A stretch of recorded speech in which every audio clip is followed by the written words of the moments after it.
where is all this data and all this insight about ourselves and our behavior leading us? Yeah, I think, I mean, yeah, it's been a trend certainly in business, and certainly in the technology business to, get better and smarter at making data-driven decisions, right? This is, a lot of the driver for data science as a practice is that, companies have realized that, kind of a historical way of doing business was, often the person with the loudest voice or the biggest title made a decision based on their opinion, and that's how business decisions got made.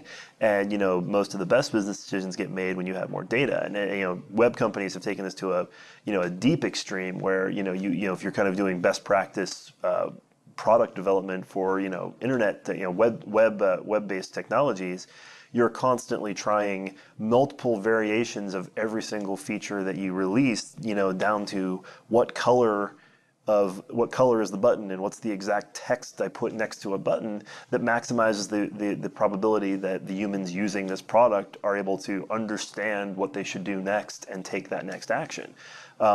We've gotten very good at the science of data-driven decision making.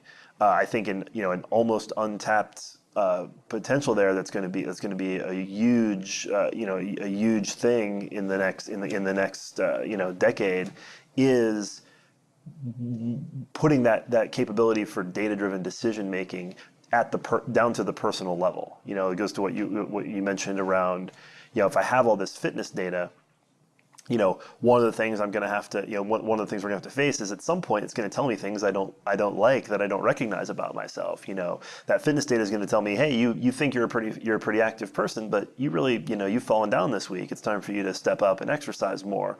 It's going to tell you that you think you're eating well, but in fact, you've indulged yourself in a slice of chocolate cake a few too many times in the last month, and it's starting to show up on your waistline. It's going to tell you that you think you're a pretty politically progressive guy, but it turns out that your actual beliefs and your actual actions don't really jive with that. And I think this is all good. I think we'll figure out how to do this in a positive way. But people don't always like to hear the hard truths, and a lot of people avoid getting, medical diagnoses they don't want because as long as they don't know it, it's not, they don't have to face it. So I definitely think there's psychological element. I mean, part of where AI is, we start to dismiss technology as AI once we fully understand it, but also, a lot of the AI technology you talked about, technology kind of disappearing and folding into the table. A lot of technology has kind of started to disappear and fold into us.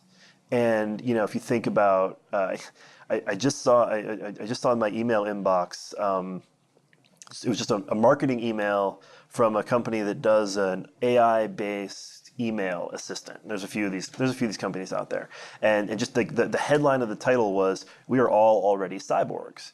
And and I mean, I think it is interesting to think about the fact that when you have a smartphone in your pocket with Google and Wikipedia and your Siri or Alexa voice assistant and access to all the world's information, access to contextualized information in the form of maps and a compass and a GPS, you have fundamental capabilities that people 30 years ago didn't have, right? Take the exact same, the exact same person genetically, the exact same, you are capable of things that human beings were fundamentally not capable of 30 years ago, as that curve isn't going to slow down, it's going to continue to increase, there's a lot of good in that. There's a lot of potential for solving a lot of problems. There's also a lot of risk in that, right? If that, as that technology curve continues, if you have different different vectors on which you have haves and have-nots, and if those gaps widen, not just in economic terms, which is already a thing that is a major problem for the world to deal with, but now in terms of this technology changes the people who have access to it and makes them something different, I think. I don't know. Something better? Something something with more capabilities. You know, is it better? I don't know. I mean, I think it's a, you know, I think it's I mean, it's an interesting thing to ponder, because, you know, to a certain, you know, and to a certain degree, you know, some of the march of that progress is inevitable. Like it's going, like if it's possible to continue adding those capabilities and those enhancements, it's going to continue happening. I mean, is it better? In a certain sense, definitely yes. Like in a certain sense, you know, having more access to more information by more people is a good thing.